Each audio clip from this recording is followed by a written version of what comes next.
Punishment 1. The stocks. The stocks were one of the most widely used punishments in medieval towns and villages, primarily reserved for minor offenses that disrupted public order rather than caused serious harm. Individuals accused of drunkenness, petty theft, public arguments, cheating customers, spreading harmful gossip, or selling low-quality goods could find themselves sentenced to sit in this simple wooden device. The structure consisted of two thick wooden boards with carved holes for the ankles, and sometimes the wrists, hinged together and locked to restrain movement. Once secured, the offender was forced into a seated position on the ground, usually in a highly visible area such as the marketplace, near the church, or in the town square. Placement was intentional, ensuring that neighbors, traders, and passersby would witness the punishment throughout the day.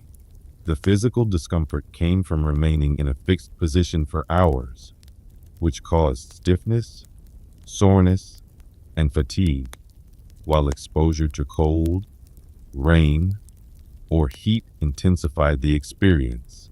However, the primary purpose was not physical injury but public humiliation. Medieval communities were small and tightly connected, and reputation was closely linked to survival, trust, and economic stability. Being displayed openly signaled wrongdoing to the entire community. Some villagers simply observed, while others mocked or threw soft refuse, depending on local customs. After serving the assigned time, the individual was released and allowed to return to daily life, though the social impact often lingered longer than the physical discomfort. Punishment 2. The pillory. The pillory was a public punishment similar in concept to the stocks, but generally considered more severe due to the position and level of exposure involved. It consisted of a wooden framework mounted upright on a post, with 3 openings cut into a hinged board, 1 for the neck and 2 for the wrists. When locked into place, the offender was forced to stand, bent slightly forward, with their head and hands secured, unable to turn away or protect their face.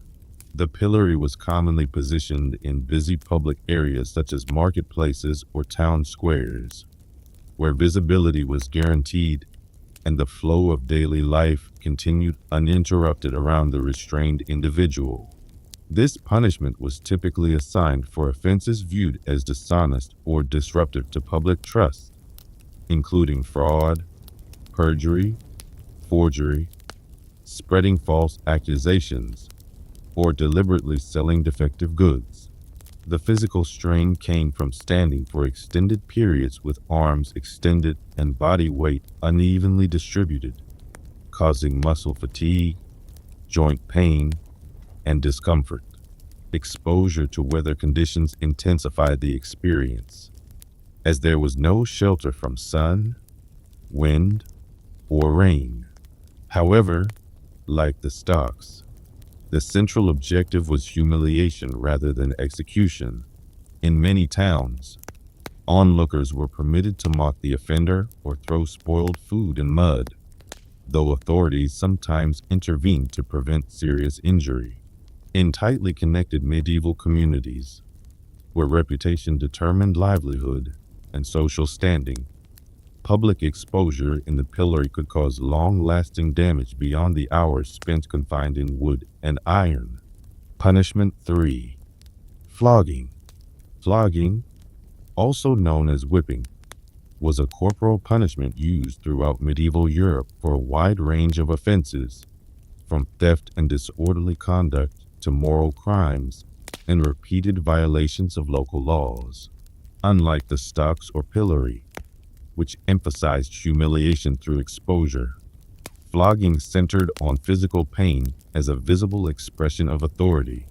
The punishment typically took place in a public setting, such as a marketplace or near a courthouse, where townspeople could witness the event. The offender would be tied to a post, a cart, or occasionally made to bend over a wooden frame, with their back exposed. A designated official would then administer a predetermined number of lashes using a whip, rod, or bundle of thin branches, depending on regional custom and the seriousness of the offense. The number of strikes was often recorded in legal documents to demonstrate that justice had been carried out according to local law rather than impulse. Physical effects ranged from temporary welts and bruising to deeper cuts that could scar. Though the punishment was generally not intended to be fatal, medical treatment afterward was minimal, and recovery depended largely on the individual's health. Flogging served both as immediate discipline and as a deterrent, reinforcing the idea that wrongdoing would result in swift and measurable consequences. In communities where public order was essential for survival and cooperation, such visible punishment reinforced social boundaries and the authority of local courts. Punishment 4. The ducking stool. The ducking stool was a punishment primarily used for offenses considered disruptive to community harmony, particularly accusations of scolding, excessive arguing, or public disorder, and in some cases for suspected fraud in trade. The device usually consisted of a wooden chair attached to a long beam, positioned beside a river or pond. The accused person would be strapped securely into the chair, and the beam would then be lowered so that they were briefly submerged in water.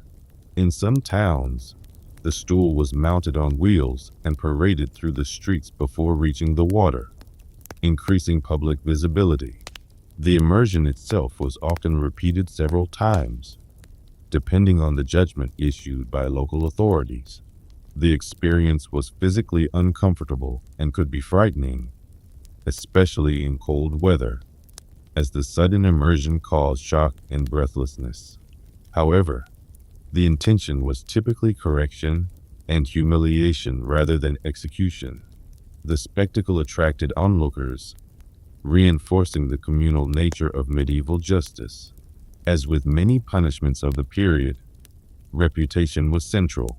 Public embarrassment functioned as a warning to others and as a means of restoring perceived social balance. Once the sentence was completed, the individual was released, often wet, shaken, and visibly chastened, and allowed to return home. The ducking stool reflects how medieval communities relied on public ritual and controlled discomfort to enforce behavioral expectations and maintain order. Punishment 5. Branding. Branding was a punishment designed to leave a permanent and visible mark on the body, serving as a long-term reminder of a crime rather than a temporary display of shame. It was commonly imposed on repeat offenders, thieves, deserters, or individuals convicted of serious but non-capital crimes. The procedure involved heating a metal iron, sometimes shaped into a letter representing the offense, until it was extremely hot.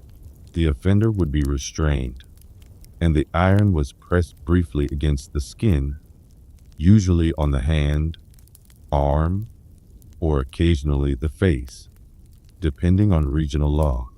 The physical pain was immediate and intense, though the contact lasted only a moment.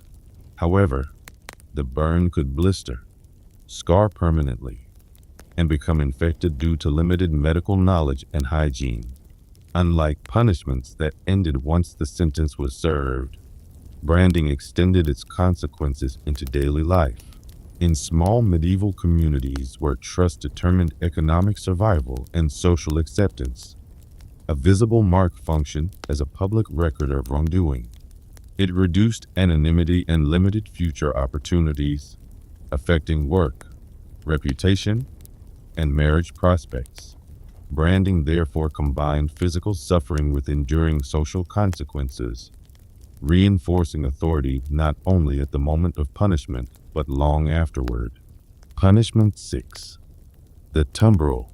The tumbrel was a card-based punishment used in some medieval towns to publicly display and shame offenders. particularly those accused of dishonest trade practices or repeated minor crimes. The individual would be placed inside a simple wooden cart or cage and drawn slowly through the streets by horse or by hand, allowing townspeople to see them clearly as daily life continued around them. In certain regions, the tumbrel ended its route at a body of water, where the cart could be tipped forward to plunge the occupant briefly into a pond or river, combining humiliation with physical shock. The movement through narrow streets ensured maximum visibility, turning the punishment into a slow procession rather than a fixed display. Physical discomfort varied. Being confined in a cramped cart for hours caused stiffness and fatigue, and exposure to weather intensified the experience. However, as with many medieval penalties, the primary objective was public embarrassment rather than severe bodily harm.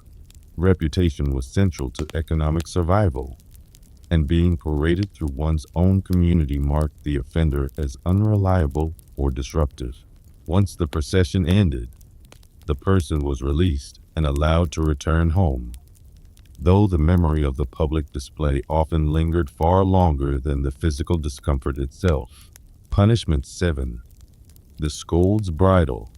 The scold's bridle was a metal restraint used primarily in parts of medieval Britain to punish individuals accused of excessive arguing, gossiping, or disturbing social order through speech. The device consisted of an iron cage-like framework placed over the head, secured with straps and a lock at the back.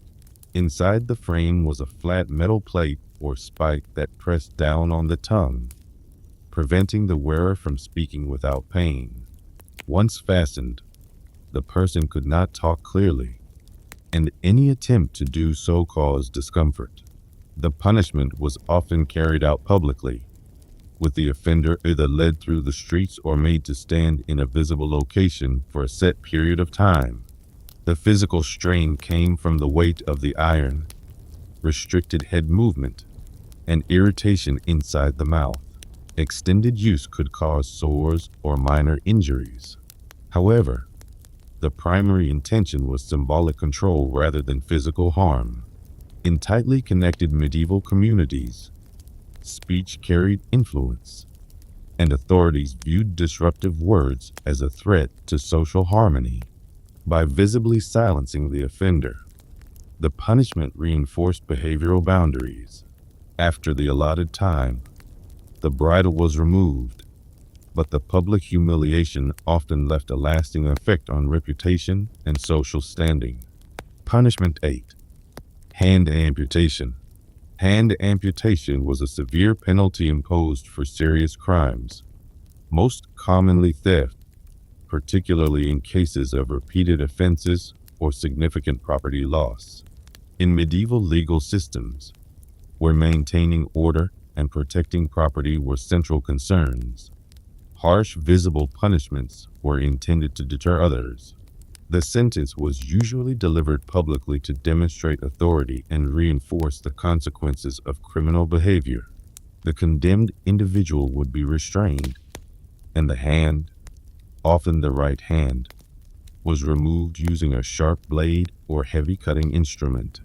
The act was swift but traumatic, with immediate risk of heavy blood loss. Survival depended on how quickly bleeding was controlled and whether infection developed, as medical knowledge and sanitation were limited. Those who survived faced permanent disability in a society where manual labor was essential for survival. Beyond the physical loss, amputation functioned as a lifelong visible mark of wrongdoing, as a missing hand could not be concealed easily and signaled criminal history without written records. The punishment therefore combined physical severity with long-term social and economic consequences, reflecting a justice system that prioritized deterrence and public example over rehabilitation. Punishment 9. The iron collar. The iron collar was a restrictive and highly visible punishment used for repeat minor offenders, disobedient servants, or individuals accused of vagrancy. It consisted of a thick metal band locked securely around the neck, sometimes fitted with outward spikes or attached to a short chain that limited movement. Unlike brief corporal punishments, the collar imposed prolonged discomfort, as it could remain in place for several days or even weeks depending on the sentence. The constant weight pressed against the neck and shoulders, causing soreness, chafing, and fatigue, while sleeping and daily activities became difficult and awkward. In some cases, the collar was fastened to a fixed object, further restricting mobility and reinforcing control. The purpose was not severe bodily harm, but sustained public identification. In tightly connected medieval communities, where reputation shaped trust and opportunity, the collar marked the wearer as someone under correction without removing them entirely from society. It allowed authorities to enforce discipline visibly while keeping the individual within the community. Once the designated period ended, the collar was unlocked and removed, but during its use it served as a continuous reminder of both wrongdoing and the authority of local law. Punishment 10. The cucking stool. The cucking stool was a public punishment primarily used for dishonest traders, bakers who violated bread regulations, or individuals accused of minor fraud and disorderly conduct. It involved a wooden chair secured on a raised platform or mounted onto a cart, where the offender would be strapped tightly and displayed in a central public area, such as the marketplace. In some towns, the stool was stationary, while in others it was pulled slowly through the streets to increase visibility. The offender remained bound for several hours, unable to move freely, exposed to changing weather conditions and the steady gaze of neighbors and customers. Physical discomfort came from the rigid seating position, restricted circulation, and fatigue from remaining upright for extended periods. However, the primary objective was humiliation rather than physical injury. Medieval economies depended heavily on trust in trade, especially in food production, and public display reinforced standards of fairness and accountability. Onlookers might mock the offender or voice their disapproval, though serious violence was generally restrained by local authorities. After the assigned time was completed, the individual was released and permitted to return home. But the public nature of the punishment often damaged their reputation long after the chair was emptied. Punishment 11. The rack.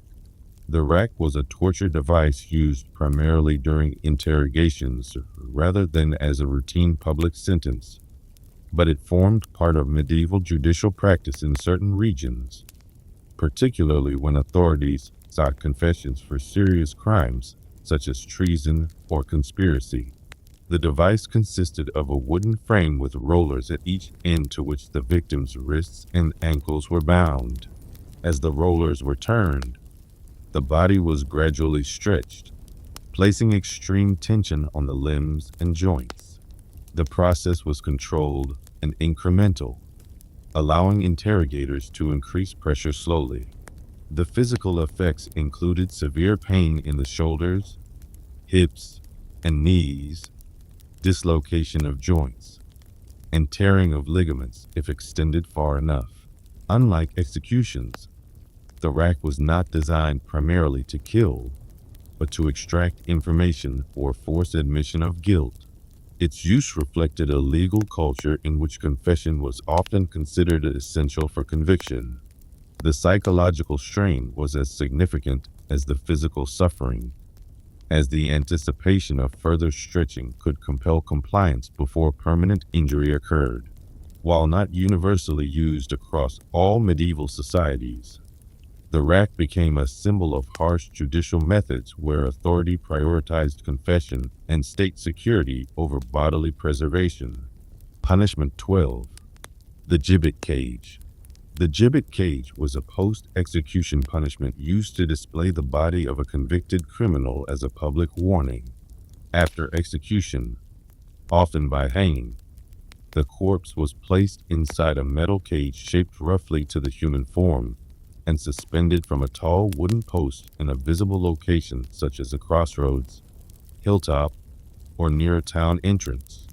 The body remained there for weeks, months, or until natural decay and weather reduced it significantly. The purpose was not to inflict further pain, as the individual was already dead, but to extend the message of deterrence. Travelers, merchants, and villagers passing by would see the remains and be reminded of the consequences of serious crimes such as murder, piracy, or highway robbery. The physical presence of the decaying body, exposed to wind, rain, and birds, created a stark and lasting image. In a time when literacy was limited, visual demonstrations carried strong communicative power. The gibbet served as a silent warning embedded into the landscape itself, reinforcing authority through prolonged public display rather than immediate spectacle. Punishment 13. Violation of sumptuary laws. Violation of sumptuary laws was a punishable offense in many medieval societies, particularly in parts of Europe where clothing, jewelry, and display were regulated according to social rank. These laws were designed to maintain visible class distinctions by restricting certain fabrics, colors, furs, or ornaments to nobility or specific professions.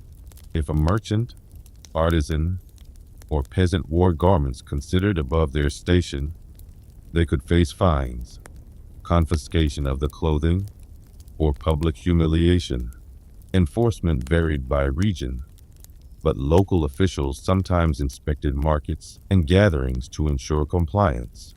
The punishment was usually financial rather than physical, though repeated defiance could result in harsher treatment or public reprimand.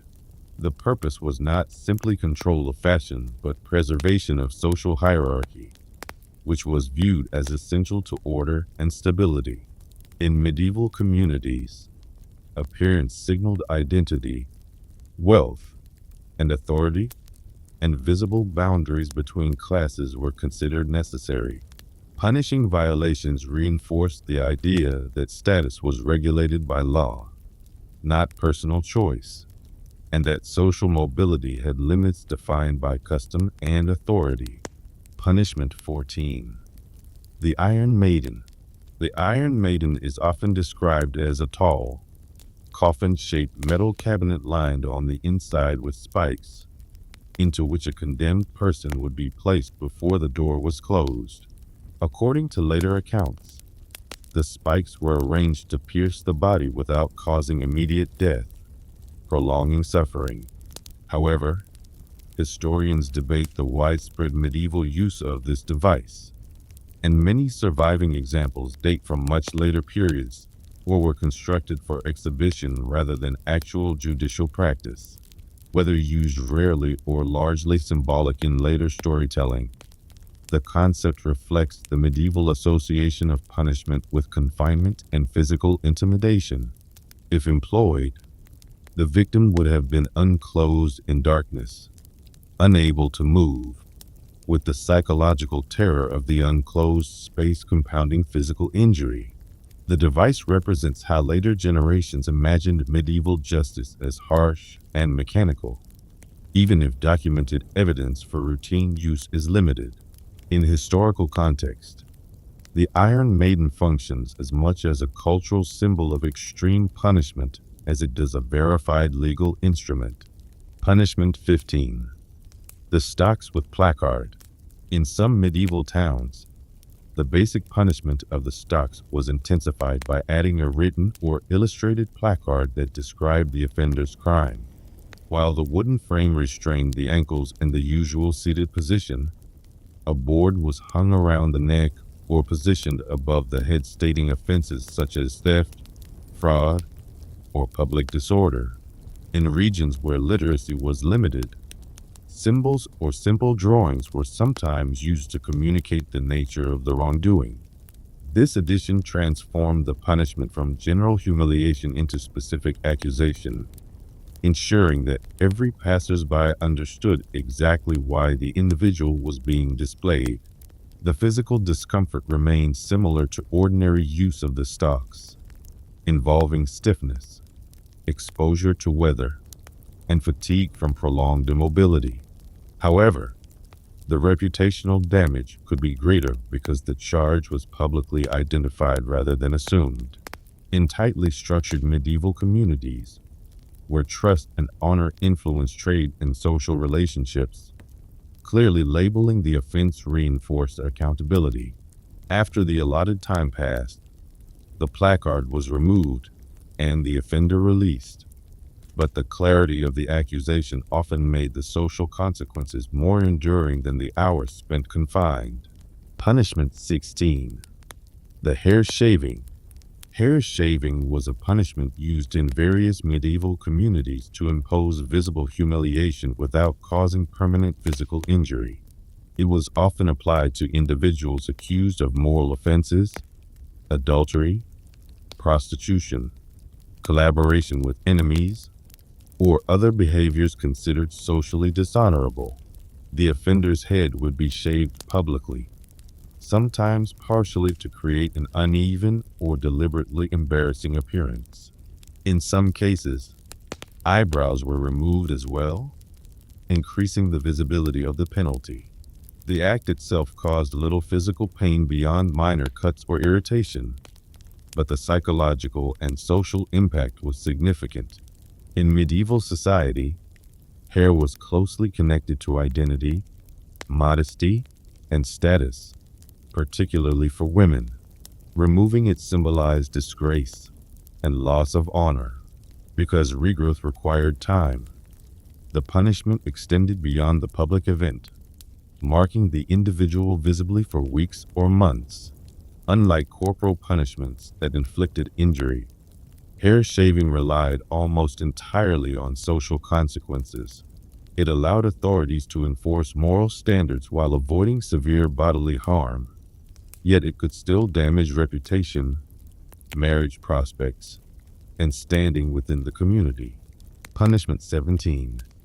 The public penance. Public penance was a religiously influenced punishment imposed for moral or spiritual offenses, such as adultery, blasphemy, or violations of church law. Instead of physical torture, the offender was required to perform an act of visible repentance, often inside or just outside a church. This could involve standing barefoot, wearing simple or rough clothing, sometimes holding a candle, and confessing wrongdoing before the congregation. In some cases, the individual had to kneel for an extended period during a service while the community observed. The physical discomfort was generally mild, consisting of fatigue from standing or kneeling and exposure to cold stone floors or outdoor weather. However, the primary impact was reputational and spiritual rather than bodily. Medieval society placed strong emphasis on religious order, and public acknowledgement of sin was considered a necessary step toward restoring harmony between the individual, the community, and God. The ritual nature of the punishment allowed the offender to reintegrate once repentance was demonstrated. Unlike permanent bodily penalties, public penance aimed at correction and reconciliation, though the memory of the event could continue to influence how others perceived the individual long afterward. Punishment 18. The fine and forfeiture. Fines and forfeiture were among the most common medieval punishments, particularly for nonviolent offenses such as minor theft, trade violations, breach of contract, or failure to follow local regulations. Instead of inflicting physical harm, authorities required the offender to pay a specific sum of money or surrender property, livestock, tools, or goods equal to the assessed damage. The amount was often determined by local courts according to customary law and could vary depending on the social status of both the offender and the victim. In some cases, part of the payment went directly to the injured party, while another portion was collected by the lord or crown as a demonstration of authority. Although the punishment avoided bodily suffering, its impact could be severe, especially for peasants or craftsmen with limited resources. Losing essential tools or animals could threaten a family's livelihood and long-term stability. The enforcement of financial penalties reinforced accountability while preserving the offender's ability to remain within the community. Rather than removing or physically damaging the individual, fines emphasized restitution and the restoration of balance, reflecting a legal system that frequently valued compensation over incarceration for everyday disputes. Punishment 19. Exile.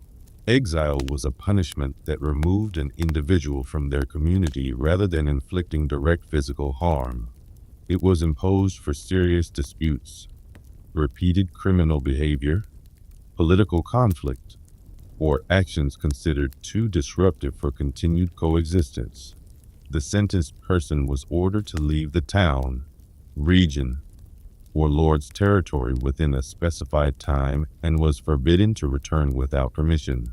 Unlike imprisonment, which required resources to maintain, exile shifted the burden of survival entirely onto the offender.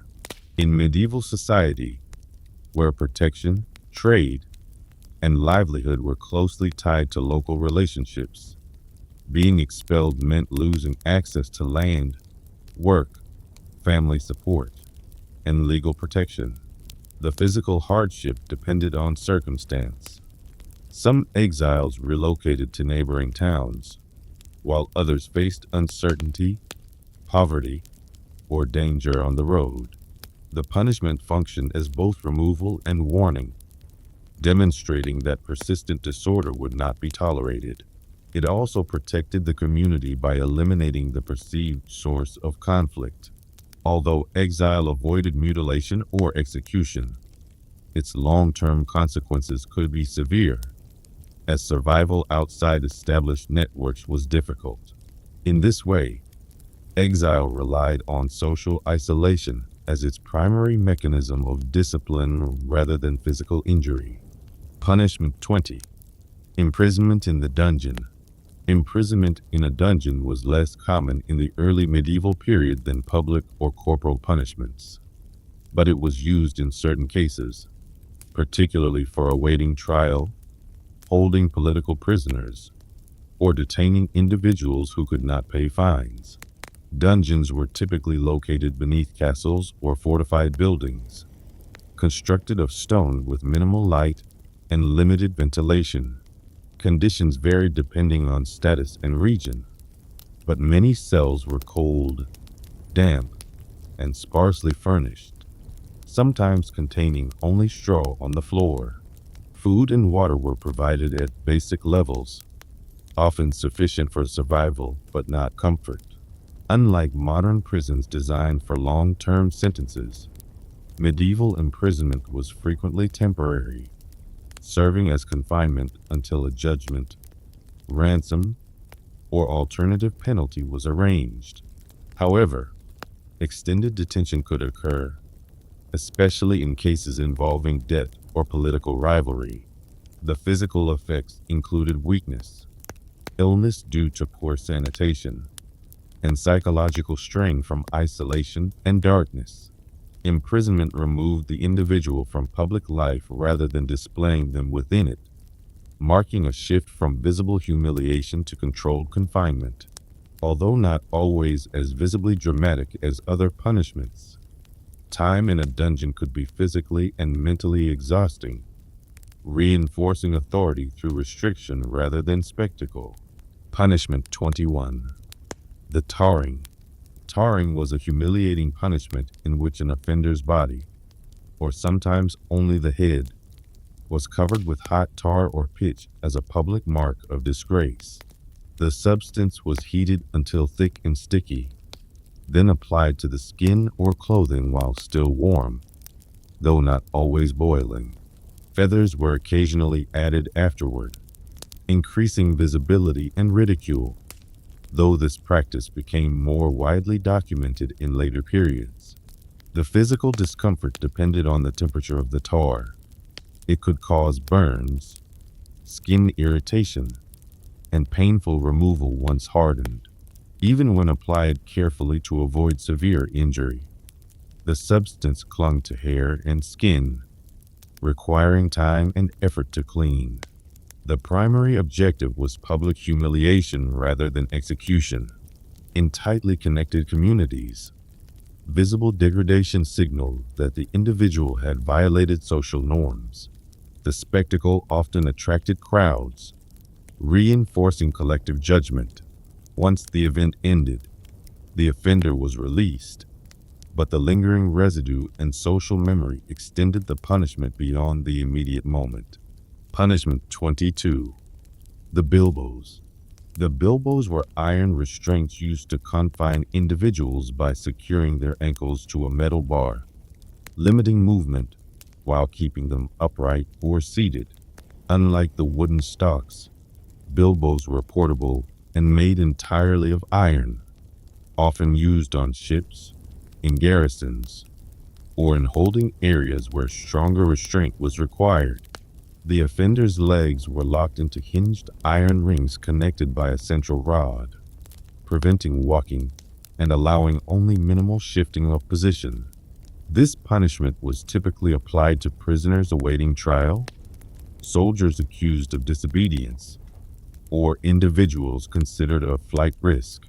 The physical discomfort developed gradually, as the weight of the iron and restricted circulation caused soreness, swelling, and fatigue.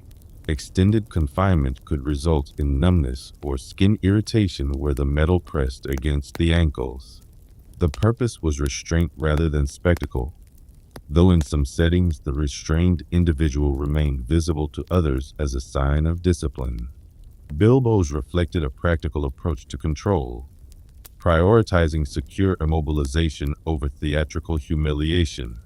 Once the designated period ended or further judgment was delivered, the irons were unlocked, but during confinement they served as a constant reminder of authority and restricted freedom. Punishment 23. The mutilation of ears. The cutting or cropping of ears was a corporal punishment imposed for certain crimes such as theft, perjury, or repeated dishonesty, particularly when authorities wished to create a permanent and visible mark without executing the offender. The sentence was usually carried out publicly to reinforce its deterrent effect. The condemned person would be restrained, and part or all of one ear was removed with a sharp blade. The act was brief but painful, involving immediate bleeding and risk of infection due to limited medical knowledge and sanitation. Survival was likely if bleeding was controlled, but scarring was permanent and highly visible. In medieval communities where appearance influenced reputation and trust, the absence of an ear functioned as a lasting signal of past wrongdoing. Unlike fines or temporary confinement, mutilation altered the body itself, ensuring that the punishment extended into everyday life. It reduced anonymity and could affect employment, social relationships, and standing within the community. The cropping of ears therefore combined physical injury with long-term social consequence, reinforcing authority through both pain and permanent identification. Punishment 24. The pillory with shaving. In some medieval towns, authorities combined the pillory with partial head shaving to intensify public humiliation for offenses such as fraud, adultery, or repeated disorderly conduct. The offender would first have sections of their hair cut unevenly or completely removed, creating a deliberately conspicuous appearance. They were then secured in the pillory, with head and hands locked in place in a busy public area. The physical discomfort came from prolonged standing, restricted movement, and exposure to weather, while the shaved head amplified visibility and embarrassment. Hair in medieval society was closely connected to dignity and social identity. and altering it publicly symbolized disgrace. Unlike corporal punishments that relied primarily on pain, this combination emphasized lasting social stigma. Even after release from the wooden frame, the visible effects of shaving remained for weeks as the hair slowly regrew, extending the punishment beyond the hours spent restrained. The dual approach reinforced authority through spectacle and reputation damage rather than severe bodily harm, illustrating how medieval justice frequently blended physical restraint with symbolic humiliation to maintain order within closely connected communities. Punishment 25. The ordeal by water. The ordeal by water was a judicial practice used when evidence was uncertain and authorities believed divine judgment would reveal the truth. The accused person was bound, usually with hands and feet tied, and lowered into a pond, river, or other body of water under official supervision. The underlying belief held that water, viewed as pure, would reject the guilty and accept the innocent. If the person floated, it was interpreted as a sign of guilt. If they sank, it suggested innocence, and they were quickly pulled out to prevent drowning. The experience was physically dangerous, as sudden immersion in cold water could cause shock, panic, and difficulty breathing, and the risk of accidental death was real if rescue was delayed. Despite the danger, the procedure was treated as a formal and religious act, often overseen by clergy who framed it as an appeal to divine authority rather than human opinion. The ordeal reflected a legal culture in which faith and law were closely connected, and when human judgment seemed insufficient, supernatural validation was sought. Although such practices declined over time as legal systems evolved, the ordeal by water illustrates how medieval justice sometimes relied on ritual and belief alongside physical consequence. Punishment 26. The ordeal by fire. The ordeal by fire was another form of trial used when courts lacked clear evidence and sought divine intervention to determine guilt or innocence. In this ritual, the accused was required to carry a heated piece of iron for a short distance or walk barefoot across hot plowshares under official supervision. After completing the act, the person's hand or foot was carefully wrapped and sealed for several days. When the bandages were removed, the condition of the wound was examined. If it showed signs of clean healing, the individual was declared innocent. But if the injury appeared infected or severe, it was interpreted as proof of guilt. The physical pain during the ordeal was intense, as contact with heated metal caused immediate burns and lasting tissue damage. Infection posed serious risk due to limited medical knowledge and sanitation. Despite the danger, the ceremony was conducted formally, often in the presence of clergy who blessed the ritual, reinforcing the belief that divine power would protect the innocent. The ordeal by fire demonstrates how medieval justice intertwined religious faith with legal process, relying on ritualized suffering as a means of reaching verdicts when human certainty was limited. Punishment 27. The cane. The cane was a heavy wooden collar used in some medieval societies to restrain and publicly display offenders without resorting to severe bodily harm. It consisted of a large, flat wooden board with a hole cut in the center for the neck, locking around the shoulders and resting on the wearer's upper chest.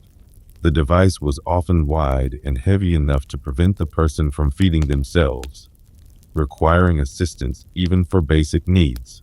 Those sentenced to the cane were positioned in busy public areas such as marketplaces or near administrative buildings, ensuring constant visibility. The physical strain developed gradually as the weight pressed down on the shoulders and restricted movement, causing soreness, fatigue, and difficulty sleeping if worn for extended periods. Exposure to weather added further discomfort. The primary objective was prolonged humiliation and deterrence rather than intense physical injury.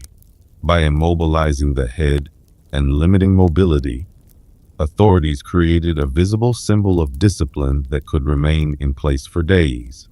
Once the sentence concluded, the wooden collar was unlocked and removed, but the public memory of the display often lasted longer than the physical burden itself. Punishment 28. The pressing, sometimes associated with the refusal to enter a plea in court, was a punishment in which a person was laid on their back and gradually burdened with heavy stones or weights placed upon the chest and body. The method was used in situations where an accused individual refused to formally respond to charges, as medieval legal procedure often required a spoken plea before trial could proceed. By applying increasing weight over time, authorities attempted to compel the person to submit to the court's process. The physical effects were severe, as the pressure restricted breathing, caused intense pain in the ribs and internal organs, and could eventually result in suffocation if continued. Unlike swift execution methods, pressing could last for hours or longer, depending on the endurance of the individual and the determination of officials. The punishment was not commonly applied, but became known for its extreme nature and its role in enforcing participation in legal proceedings. It reflected a judicial system that required formal acknowledgement of authority and used physical coercion to obtain it when necessary. Punishment 29. Drawing and quartering. Drawing and quartering was a punishment historically associated with convictions for high treason. Regarded as a direct challenge to royal authority, it was structured as a staged and highly public sentence intended to communicate the seriousness of betrayal against the state. The condemned individual was first drawn through the streets, typically secured to a wooden frame or hurdle, and transported to the place of execution so the community could witness the consequences. After the execution itself, which was carried out according to the legal customs of the time, the body was divided into sections. These sections were then displayed in prominent public locations such as city gates or crossroads. The extended visibility of the remains functioned as a political warning, reinforcing loyalty to the crown and discouraging rebellion. The punishment emphasized symbolism as much as finality, presenting the traitor's fate as a lesson embedded in the landscape. It reflected a justice system that responded to crimes against the state with dramatic and highly visible measures designed to protect authority and deter future dissent. Punishment 30. The carting. Carting was a public humiliation punishment used for offenses such as prostitution, slander, fraud, or repeated disorderly conduct. The convicted individual was placed in an open cart and drawn slowly through the streets of the town, often accompanied by an official who announced the nature of the offense aloud to bystanders. The slow movement ensured that residents, shopkeepers, and laborers could clearly see the offender as daily activity continued around them. In some cases, the person was required to stand in the cart, increasing physical strain and visibility, while in others they remained seated but fully exposed. The physical discomfort was generally limited to fatigue, exposure to weather, and the instability of the moving cart. However, the primary impact was reputational. In tightly connected medieval communities, where trust shaped social and economic relationships, being paraded publicly marked an individual as having violated communal standards. The spoken declaration of the offense removed ambiguity and ensured the message was understood.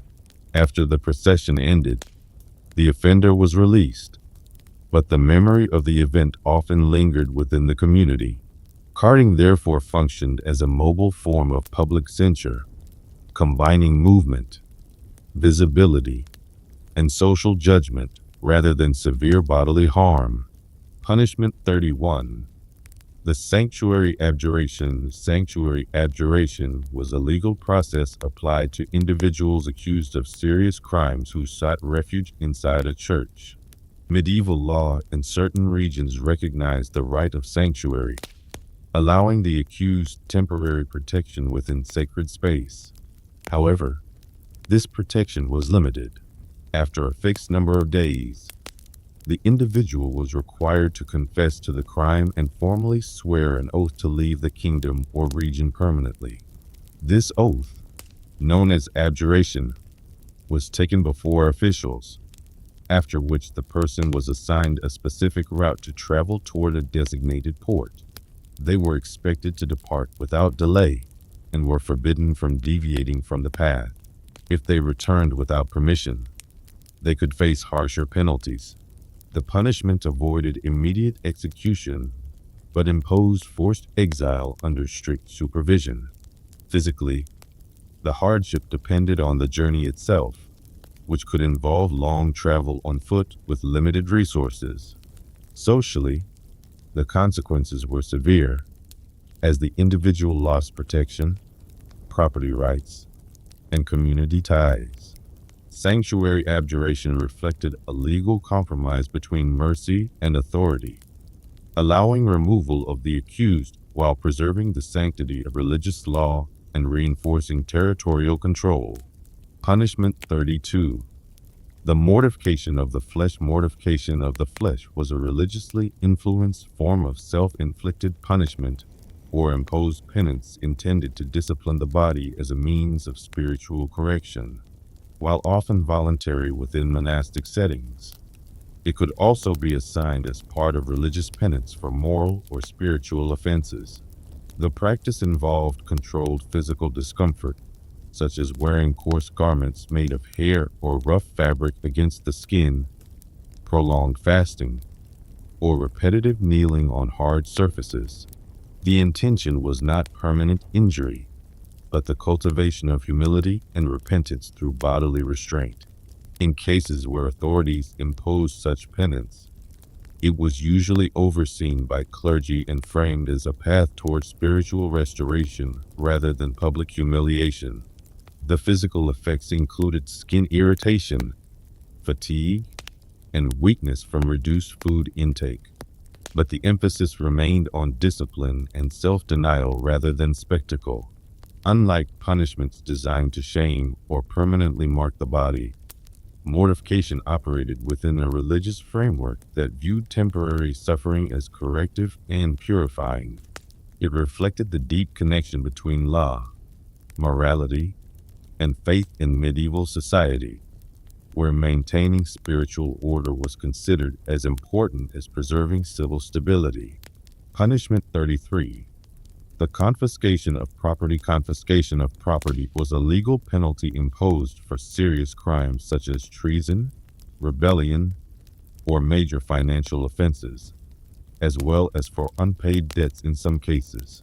Instead of focusing solely on the body of the offender, this punishment targeted wealth, land, livestock, tools, and other valuable possessions. Authorities would seize assets and transfer them to the crown, a local lord, or occasionally to compensate injured parties. For landowners, especially members of the nobility, confiscation could mean the permanent loss of estates that had supported families for generations. Even for merchants or craftsmen, the removal of essential tools or stock could destroy a livelihood. The physical body remained unharmed, but the economic consequences were often severe and long-lasting. In a society where land ownership defined power and stability, losing property could reduce an individual's status dramatically and disrupt entire households. Confiscation also served as a political tool, weakening rivals and reinforcing loyalty by redistributing wealth to supporters. The punishment demonstrated that authority extended beyond physical control to economic dominance, ensuring that crimes against the state or social order carried consequences that affected both present survival and future security. Punishment 34. The public recantation. Public recantation was a formal requirement imposed on individuals accused of holding or spreading prohibited beliefs. particularly in matters of religion. Rather than focusing on physical pain, this punishment centered on public acknowledgement of error. The accused was brought before clergy, officials, or a gathered community and required to verbally renounce specific statements or teachings. In some cases, the individual had to read a prepared declaration affirming accepted doctrine and expressing regret. The event was structured to emphasize submission to recognized authority and restoration of doctrinal unity. While it did not involve bodily harm, the social impact could be substantial. Reputation, credibility, and influence were often reduced, especially if the individual had previously held a position of respect. The process reinforced communal norms by demonstrating that deviation would be corrected openly and visibly. For authorities, public recantation was practical because it avoided more severe penalties while still affirming institutional power. It functioned as both warning and example, reminding observers that belief and speech were closely monitored in medieval society, and that reconciliation with authority required clear and public compliance. Punishment 35. The surety bond. The surety bond was a preventive legal measure imposed on individuals considered disruptive, habitually violent, or likely to disturb public order. Instead of immediate imprisonment or corporal punishment, the accused was required to provide a financial guarantee for future good behavior. This guarantee often took the form of a sum of money pledged by the individual and sometimes by additional community members who agreed to act as sureties. If the accused violated the terms by engaging in violence, breaking local peace, or failing to appear in court, the pledged amount could be forfeited. The system placed responsibility not only on the offender, but also on their associates, creating social pressure to maintain lawful conduct. Although it involved no physical harm, the economic risk could be significant, particularly for those of limited means. The requirement also marked the individual as someone under legal suspicion, which could affect reputation within the community. Authorities favored this method because it reduced the need for confinement while maintaining control. The surety bond reflected a practical approach to justice in medieval society, combining financial accountability with communal oversight to preserve stability without constant physical enforcement. Punishment 36. The wardship. Wardship was a legal condition imposed primarily on underage heirs whose guardianship transferred to a lord or the crown after the death of a parent, particularly in cases involving landholding families.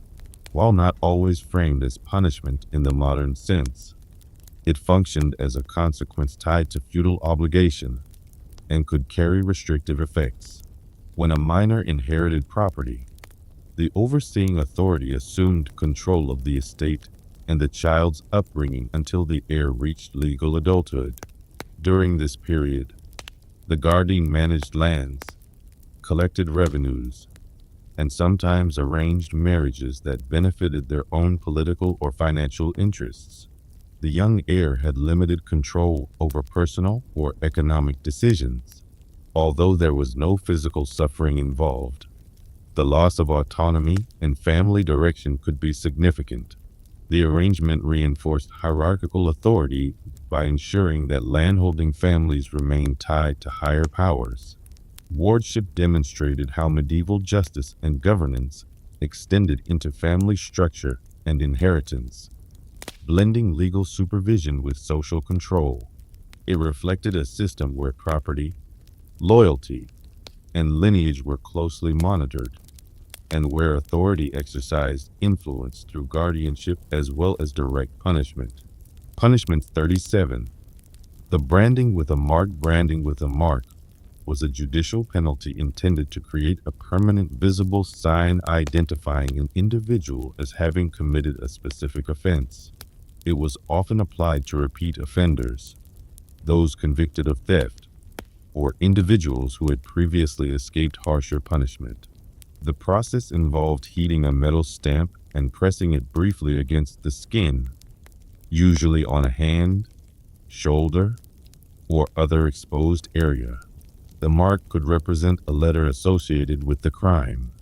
The physical pain was immediate but typically short in duration, and care was sometimes taken to avoid life-threatening injury. The lasting effect was the scar itself, which served as a public record that could not easily be concealed. In a society with limited written documentation for ordinary people, a visible mark functioned as an enduring sign of prior conviction. Social consequences were often more significant than the initial physical discomfort, as employment opportunities, trust, and reputation could be permanently affected. Branding reflected a practical logic within medieval justice.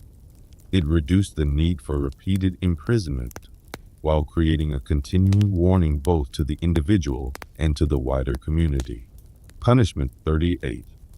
The compulsory pilgrimage. Compulsory pilgrimage was a sentence imposed for certain moral, civil, or religious offenses, requiring the convicted individual to travel to a designated holy site as an act of penance.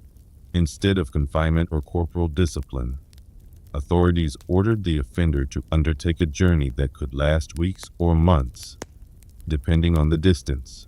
The individual was often required to carry proof of completion, such as a written certificate or token from the shrine. Travel during the medieval period involved physical strain, unpredictable weather, limited shelter, and exposure to illness or theft. Although the punishment was not designed to inflict direct harm, the conditions of long-distance travel ensured that it demanded endurance and personal effort.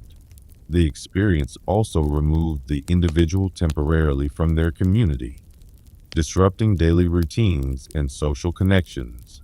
In some cases, pilgrimage was viewed as an opportunity for spiritual reflection and reintegration rather than simple penalty.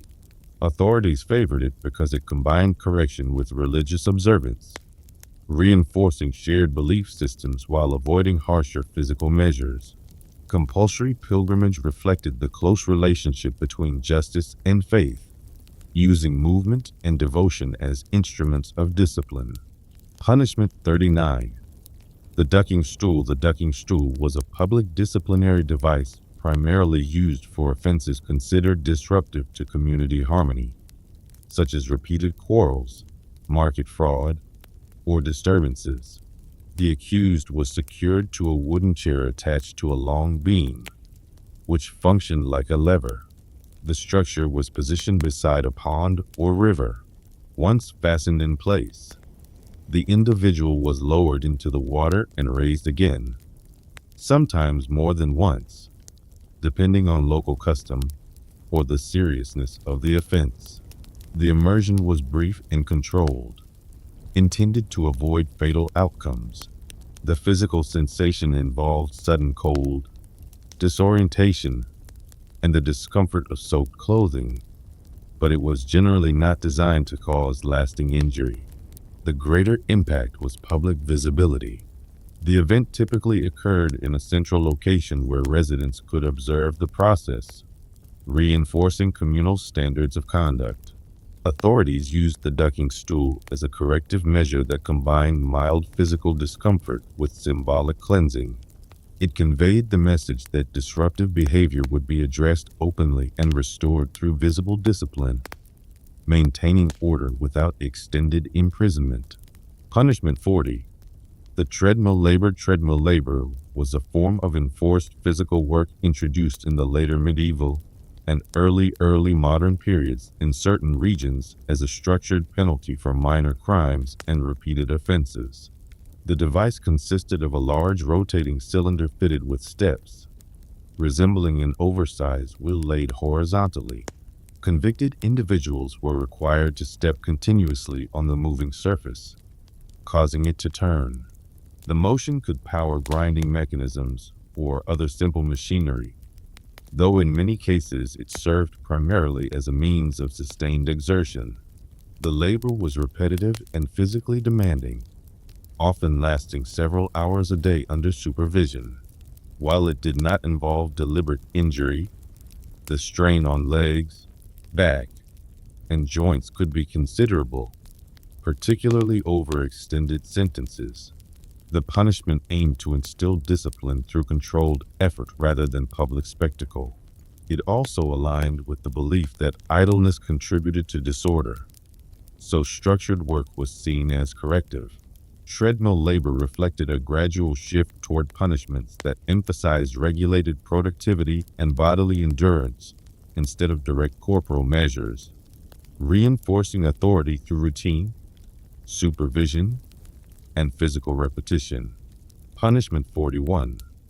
The stocks. The stocks were a widely used public restraint device designed to immobilize an offender for a fixed period while exposing them to community observation. Constructed from a wooden frame with hinged boards, the device contained openings through which the ankles, and sometimes the wrists, were secured before being locked in place. Once confined, the individual was seated or positioned close to the ground, often in a marketplace or near a church entrance where foot traffic was steady. The duration of confinement varied according to the offense and local custom, ranging from a few hours to several days. Physical discomfort resulted from restricted movement, muscle stiffness, and exposure to weather, but the design was not intended to cause permanent injury.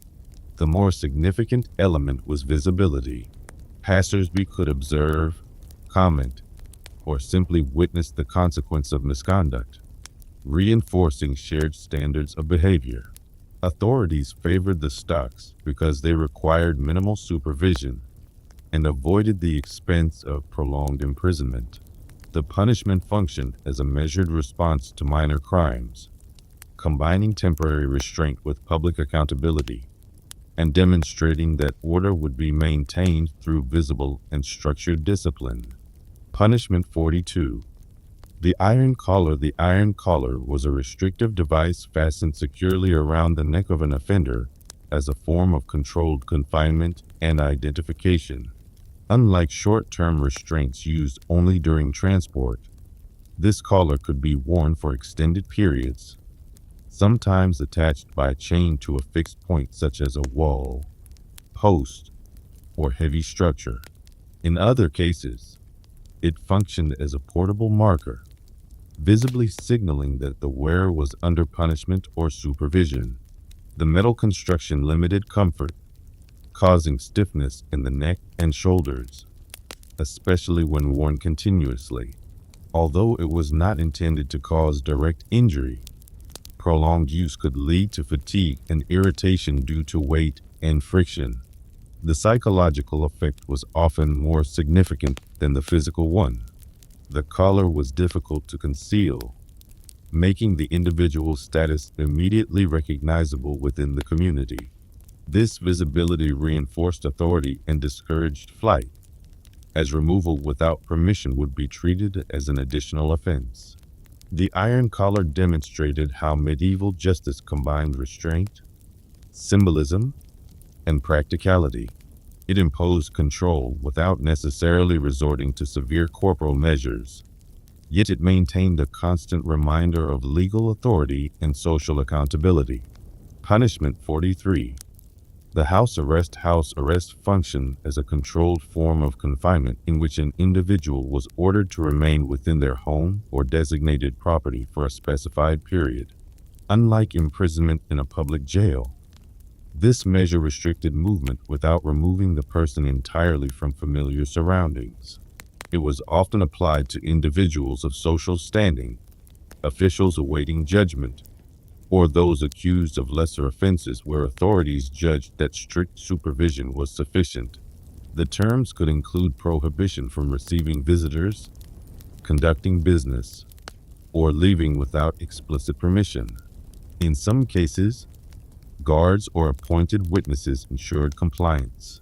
Physically, the punishment did not involve harm, but prolonged restriction could disrupt economic activity, family routines, and social obligations. The limitation of mobility itself carried weight in a society where public presence was tied to reputation and influence.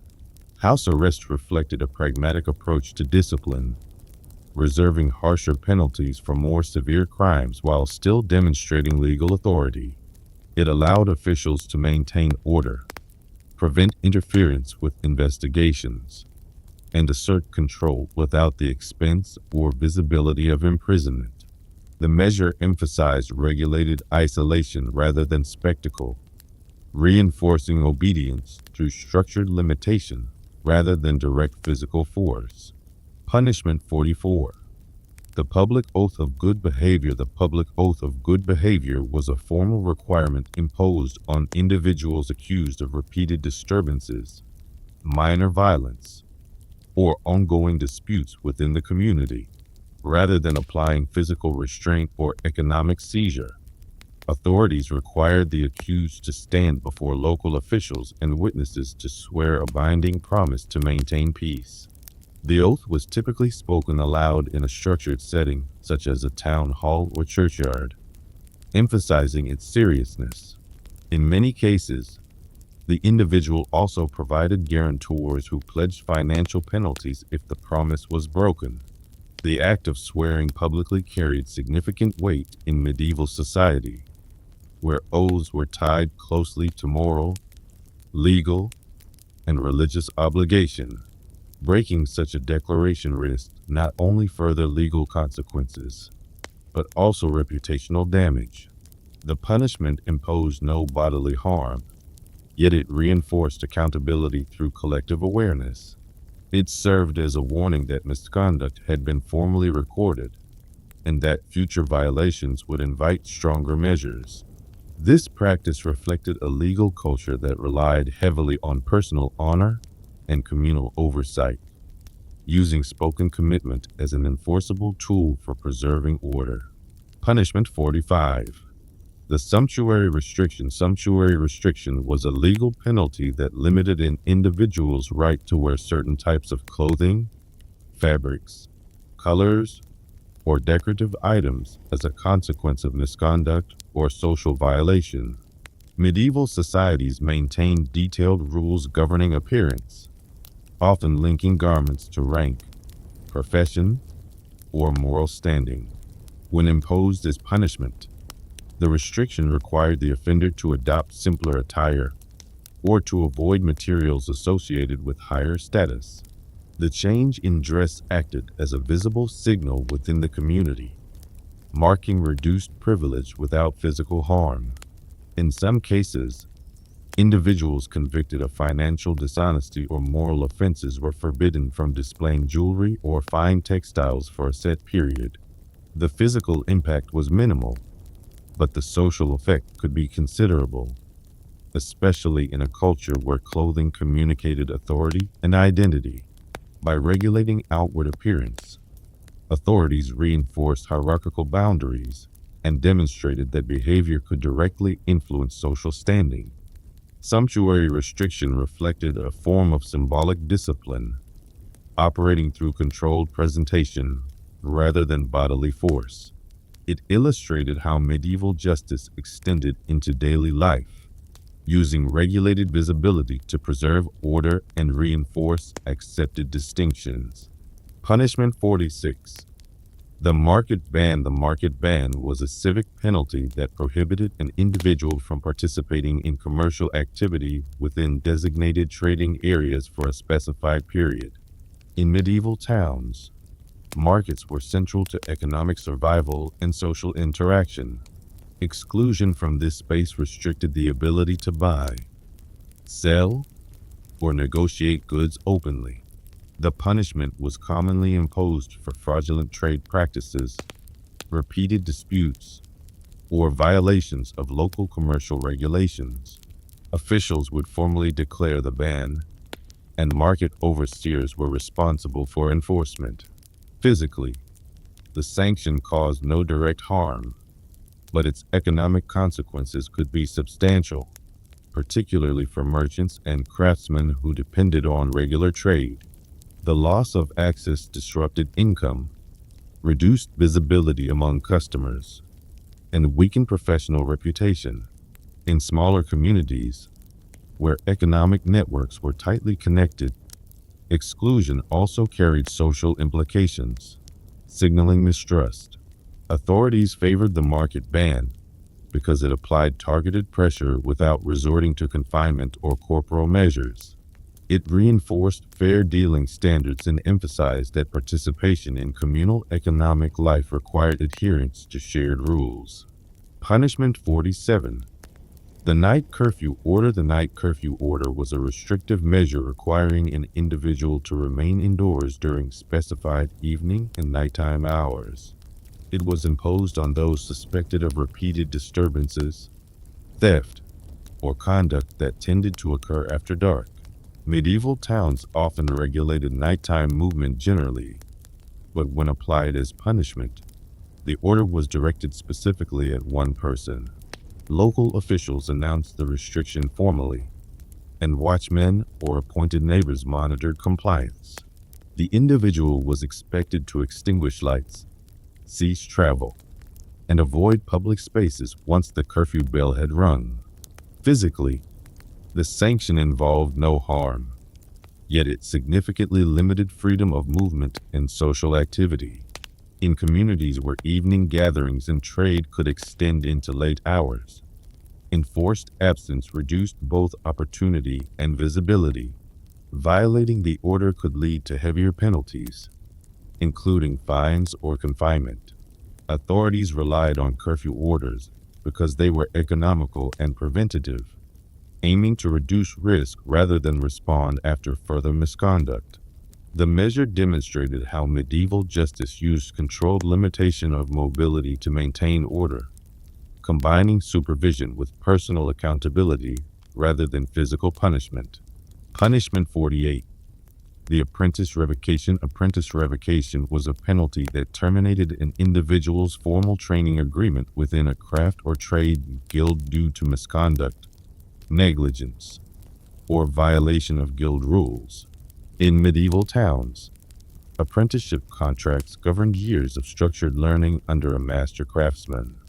These agreements determined future livelihood, professional status, and economic security.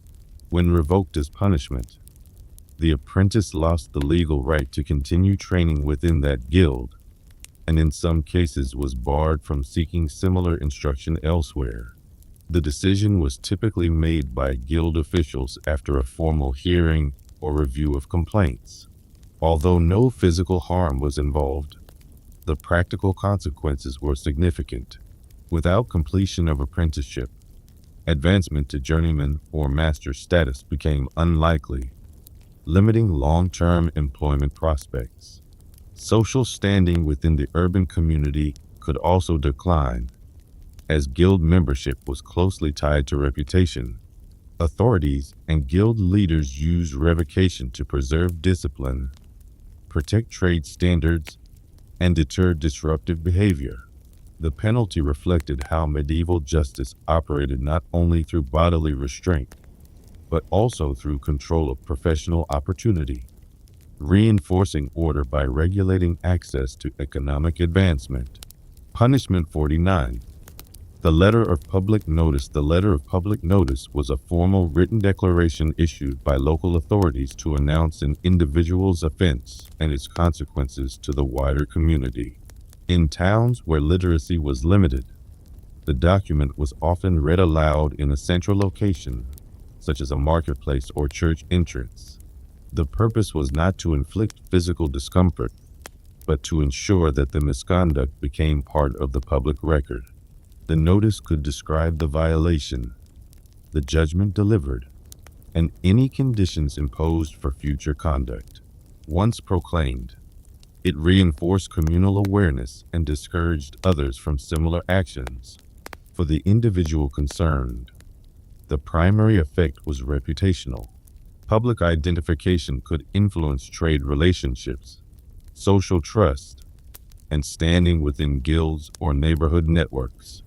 The written record also allowed officials to reference prior offenses if future disputes arose, Authorities favored this method because it extended the reach of judgment beyond the courtroom without requiring prolonged supervision or confinement. The letter of public notice reflected a legal culture that valued documentation and collective memory, using controlled publicity as a structured instrument of accountability and deterrence. Punishment 50. The boundary exclusion. Boundary exclusion was a regulated form of localized banishment in which an individual was forbidden from entering specific districts, estates, or municipal limits for a defined period. Unlike full exile from a kingdom, this penalty confined the restriction to particular geographic boundaries that were clearly described in legal terms.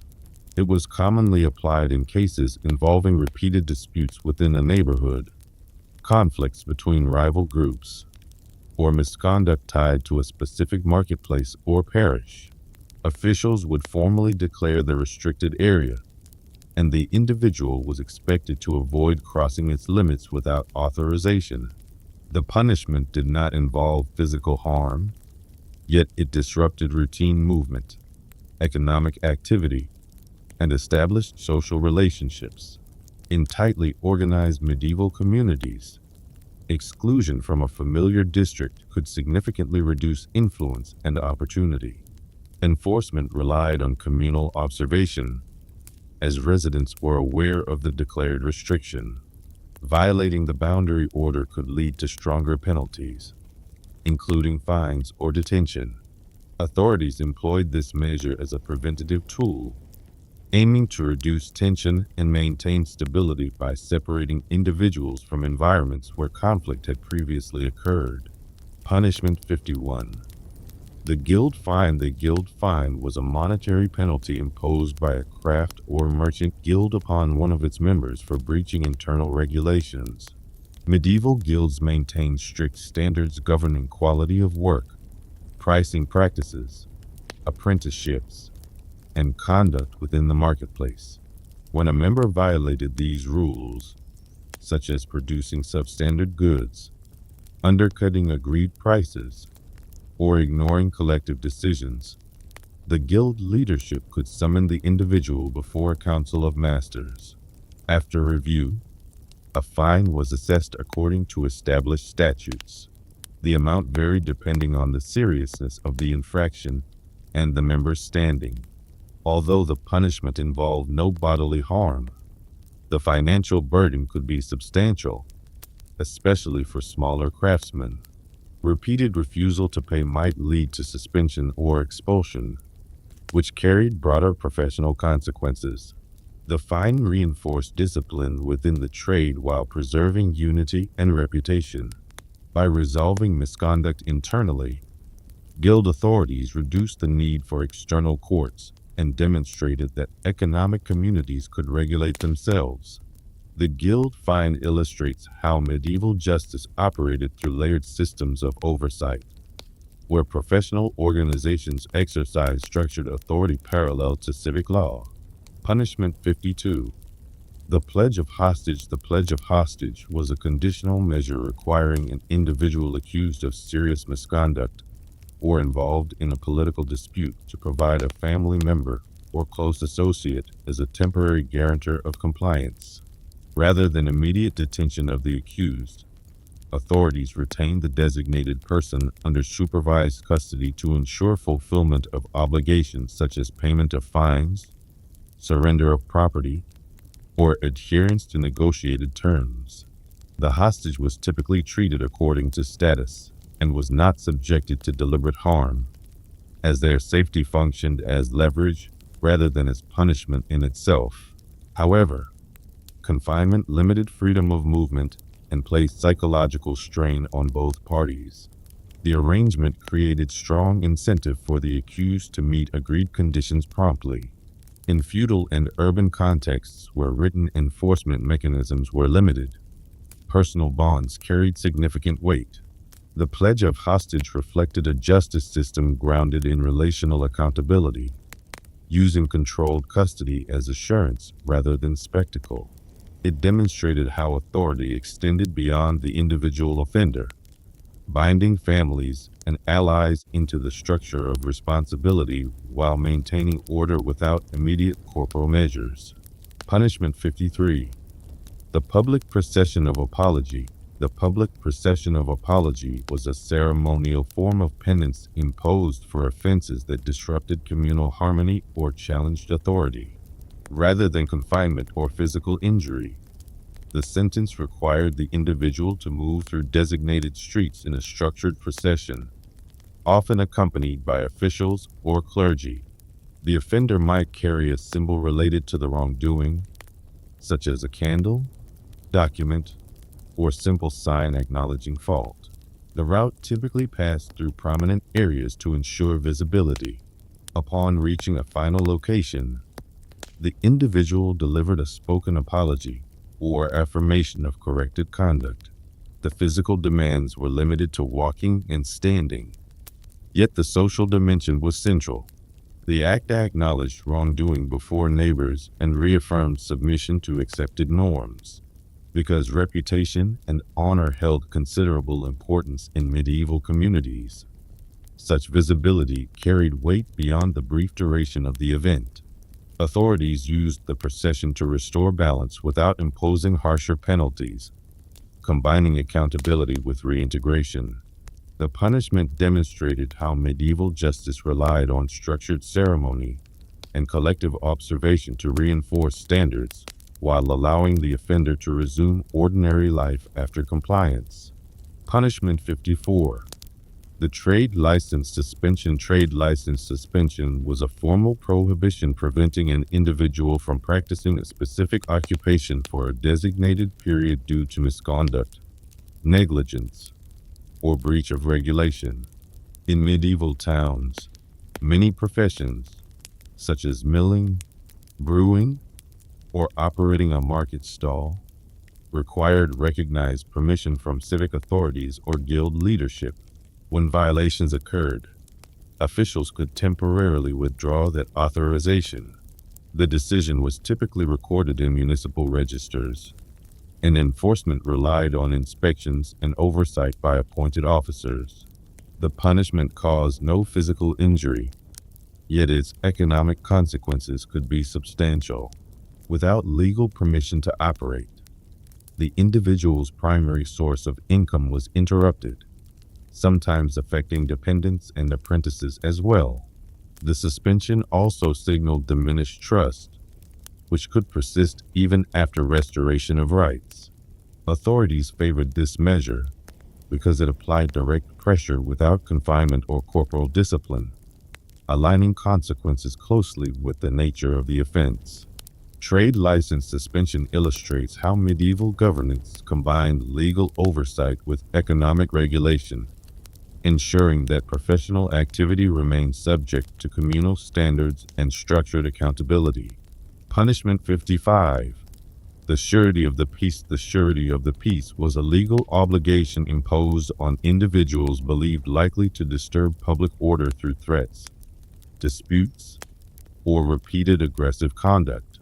Rather than waiting for further violence to occur, authorities required the person to enter into a formal pledge guaranteeing peaceful behavior. This often involved depositing a sum of money or securing guarantors who promised financial payment if the terms were broken. The arrangement was recorded before local officials, and refusal to comply could result in detention. The sanction involved no physical harm, but it placed clear conditions on conduct and created tangible financial risk. In closely connected communities, the requirement to find guarantors also carried social implications, as neighbors had to decide whether they trusted the individual enough to support the pledge. The surety of the peace functioned as a preventative mechanism, reflecting a justice system focused on maintaining stability before conflict escalated. It demonstrated how medieval authorities relied on structured promises backed by economic consequence, combining personal accountability with communal oversight to preserve order without immediate resort to harsher penalties. Punishment 56. The removal from office. Removal from office was a disciplinary action imposed on local officials, stewards, or appointed representatives who failed in their duties or violated legal expectations. In medieval administrative systems, positions such as bailiff, tax collector, or town clerk carried both authority and responsibility. When misconduct occurred, whether through negligence, misuse of funds, or abuse of power, superior authorities could formally dismiss the individual from their post. The decision was typically recorded in official documents and sometimes announced publicly to affirm the restoration of proper governance. Although the punishment involved no physical injury, the consequences were substantial. Loss of office meant loss of income, influence, and standing within the community. In societies where status was closely tied to official role, dismissal could significantly diminish reputation. Authorities relied on removal from office to maintain trust in institutional structures, demonstrating that positions of power were conditional upon adherence to established standards. The measure reinforced accountability within administrative hierarchies and signaled that authority itself remained subject to oversight and correction. Punishment 57. The compulsory surety residence. Compulsory surety residence was a restrictive measure requiring an individual to live under the supervision of a designated guarantor for a defined period. Instead of imprisonment, the offender was placed within the household of a respected community member who accepted responsibility for monitoring conduct. The supervising party pledged financial liability should the individual violate conditions, such as engaging in disputes, neglecting assigned duties, or leaving without permission. The arrangement was formally recognized by local authorities and documented to ensure enforceability. Physically, the punishment imposed no direct harm, yet it significantly limited independence and personal choice. Residence outside one's own home disrupted normal routines and reduced privacy. The presence of oversight created constant accountability, reinforcing the expectation of reform. Authorities favored this method because it combined supervision with reintegration, reducing the cost of detention while maintaining control. The system reflected a legal culture grounded in interpersonal bonds and collective responsibility, using structured residency as a corrective tool that balanced restraint with the opportunity for restored trust. Punishment 58.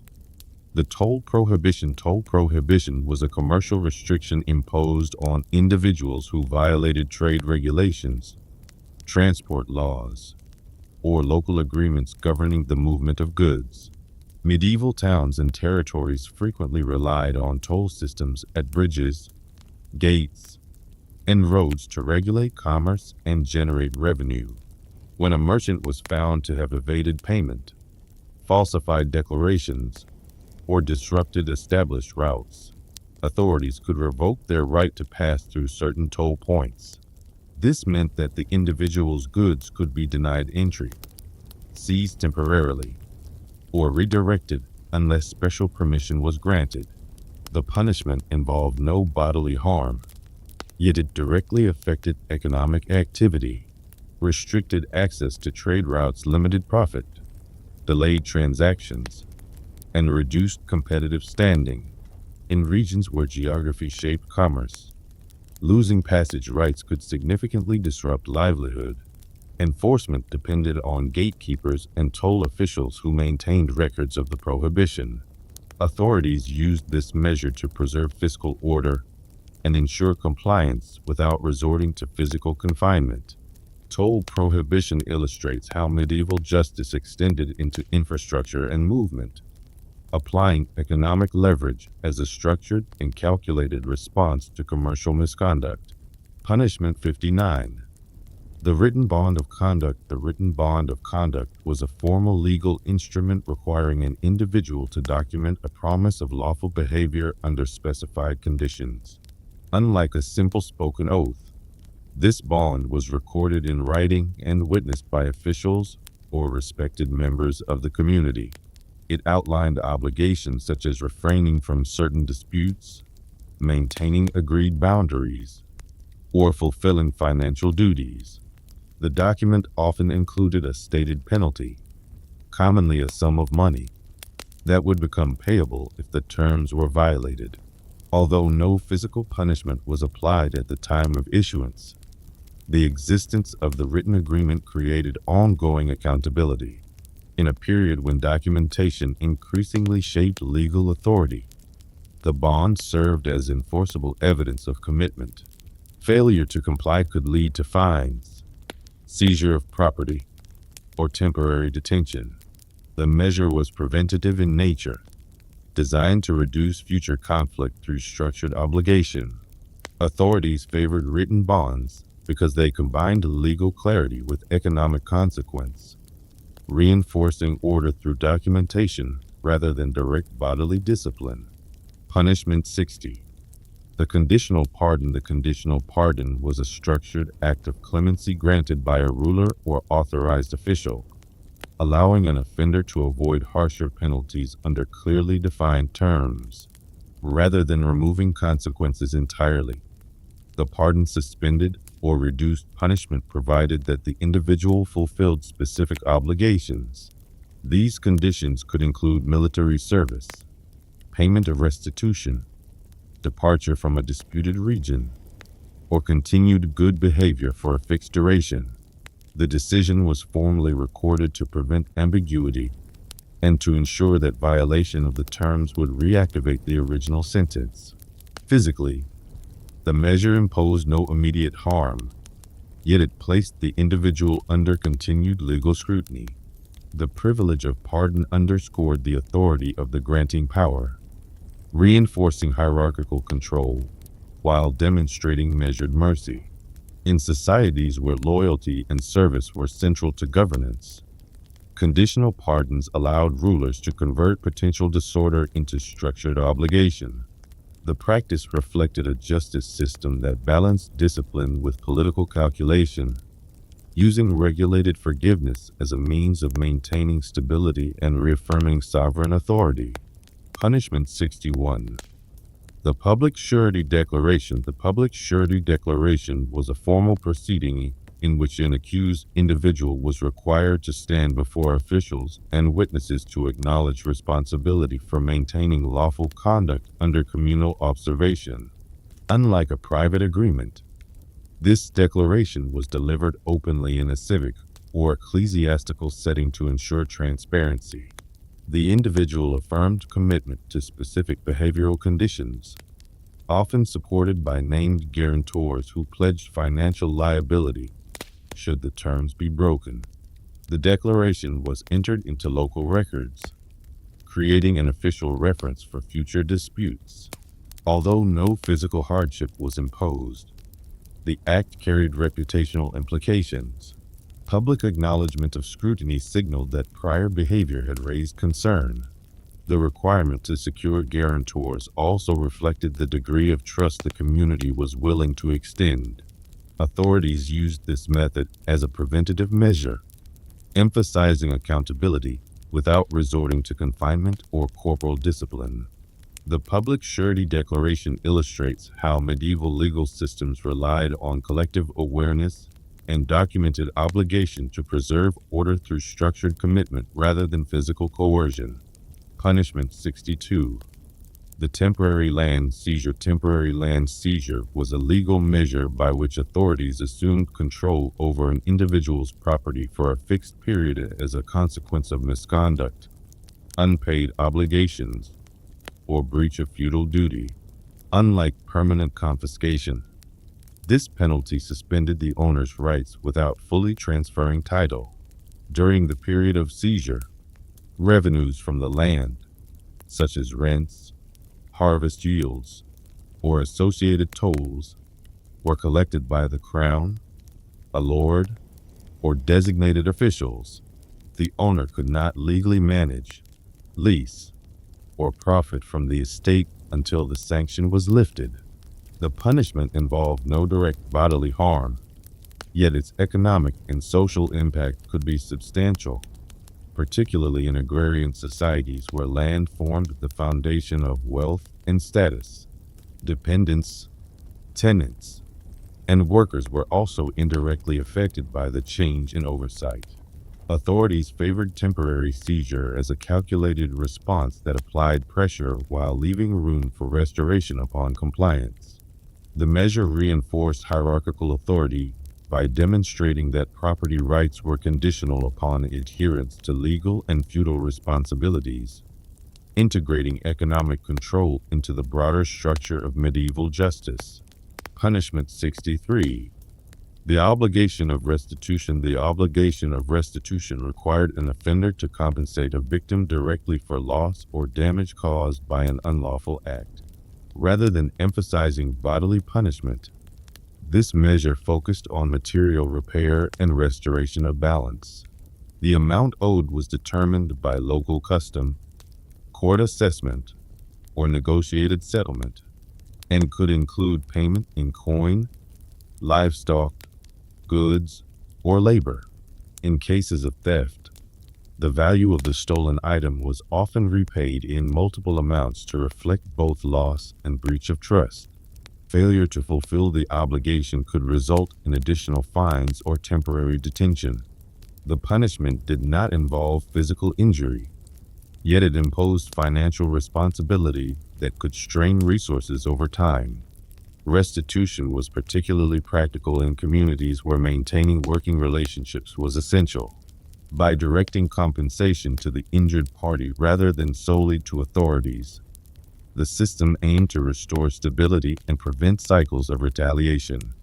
The obligation of restitution illustrates how medieval justice frequently combined accountability with reparation, reinforcing order through economic correction rather than through physical severity. Punishment 64. The formal reconciliation ceremony. The formal reconciliation ceremony was a structured legal and social process designed to resolve serious disputes without extended punishment. When conflicts between individuals or families threatened communal stability, authorities could require both parties to participate in an organized act of settlement. The ceremony typically took place in a public or semi-public setting under supervision of local officials, clergy, or respected elders. Terms of agreement, often including restitution, promises of peace, or defined boundaries, were declared openly. Each side affirmed acceptance of the conditions, sometimes sealing the agreement through a handshake, shared meal, or sworn statement. The punishment element lay not in physical hardship, but in the obligation to submit to mediated terms and publicly acknowledge resolution. Refusal to comply could result in fines or stricter penalties.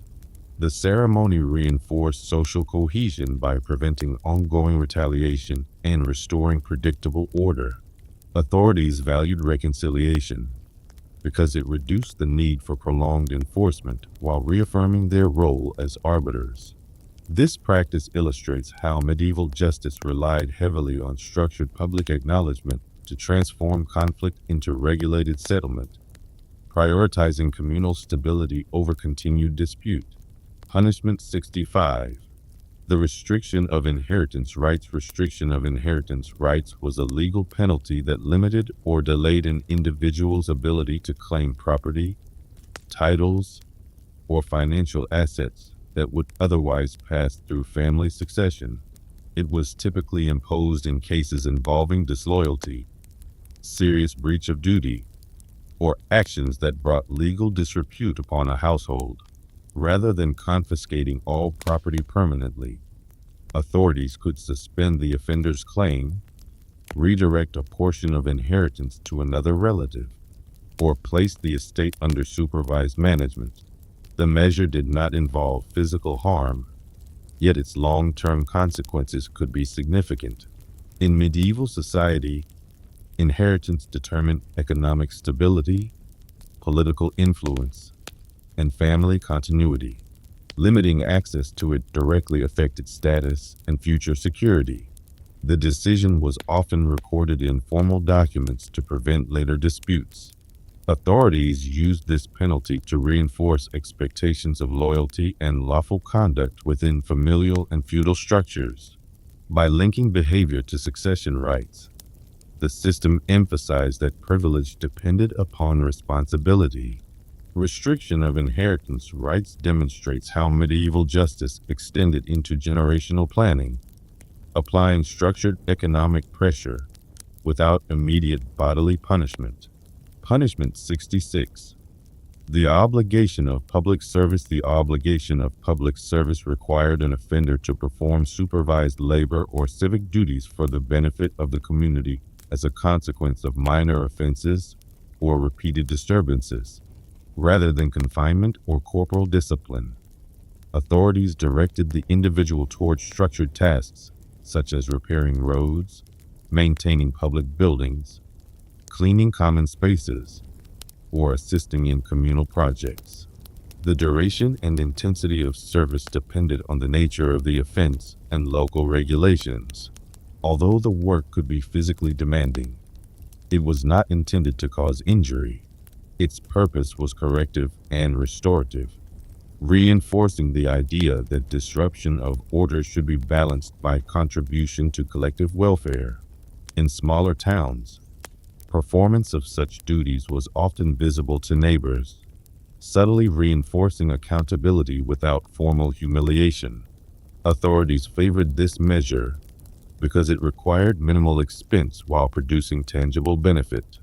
The obligation of public service illustrates how medieval justice integrated discipline with productivity, transforming wrongdoing into structured labor that supported infrastructure and reaffirmed communal responsibility. Punishment 67. The revocation of legal privileges. Revocation of legal privileges was a formal action by which authorities withdrew specific rights previously granted to an individual as a consequence of misconduct. In medieval society, certain privileges, such as exemption from particular taxes, the right to bear arms, eligibility to hold civic office, or access to specialized courts, were tied to status and reputation. When behavior was judged inconsistent with these expectations, officials could suspend or permanently remove those benefits. The decision was typically documented to prevent dispute and to clarify the limits now imposed. The punishment involved no bodily harm, yet its practical effects could be substantial. Loss of privilege altered social standing and reduced influence within civic or feudal structures. In communities where rights were closely linked to trust and honor, such revocation signaled diminished confidence. Authorities relied on this measure to enforce standards without resorting to imprisonment or physical force. By conditioning privilege upon lawful conduct, the system reinforced hierarchical order and demonstrated that advantages granted by law or custom could be withdrawn when responsibilities were neglected. Punishment 68. The permanent record of infamy. The permanent record of infamy was a formal judicial notation entered into civic or manorial records to mark an individual as having committed a serious offense.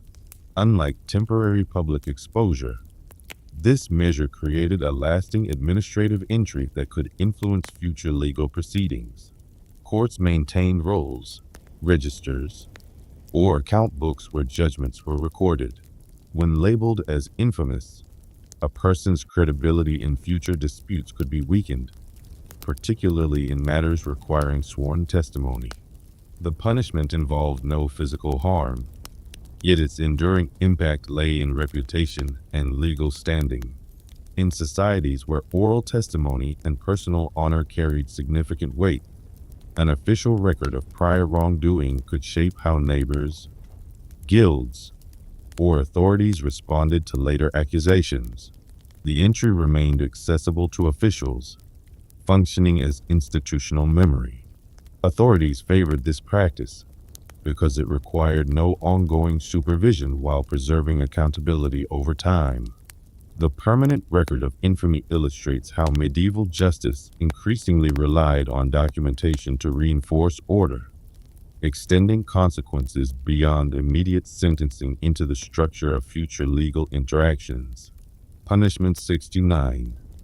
The oath of fealty renewal. The oath of fealty renewal was a concluding disciplinary measure requiring an individual who had breached duty, loyalty, or civic obligation to formally reaffirm allegiance to a lord, ruler, or municipal authority, rather than imposing physical penalty. This sentence focused on restoring the hierarchical bond that structured medieval governance. The offender appeared before the relevant authority and witnesses, placing hands upon a sacred object or extending joined hands in symbolic submission. A spoken declaration followed, acknowledging prior failure and pledging renewed obedience under established terms. The act was recorded or witnessed to ensure its binding nature. While it caused no bodily harm, the ceremony carried significant weight in a society where loyalty formed the foundation of political and social order. Public reaffirmation reinforced authority and signaled that deviation had been corrected.